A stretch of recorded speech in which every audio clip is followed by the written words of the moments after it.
तो नमस्ते भाई लोग। तो आप लोगों के बीच बहुत ही बेहतरीन लेवल का सॉन्ग का अपडेट लेकर आ चुके हैं, जो कि आप लोगों का ट्रेंडिंग स्टार खेसारी लाल यादव का ये सॉन्ग होने वाला है, जो कि गॉडफादर मूवी का ये भक्ति सॉन्ग आप लोगों के बीच टीजर आ चुका है। तो जो भी लोग नहीं देखे हैं, जाइए और जाकर वीडियो को देख लीजिए। बहुत ही बेहतरीन लेवल का ही टीजर ही है और खेसारी भैया का कुछ अलग ही लुक इसमें दिख रहा है। तो आप लोगों को ये भक्ति सॉन्ग ज़रूर ही पसंद आएगा। तो आप लोग जाइए और जाकर देखिए, और जो भी मेरे चैनल पर नए हैं प्लीज़ चैनल को भी सब्सक्राइब कर लीजिएगा, क्योंकि भोजपुरी का हर एक खबर सबसे पहले आप लोगों के बीच पहुंचाने का कोशिश करते हैं। तो आप लोग वीडियो में ज़रूर बने रहिए।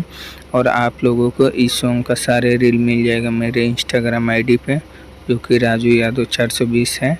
और ये टाइटल सर्च मारिए, वहाँ पे आपको मेरा अकाउंट मिल जाएगा।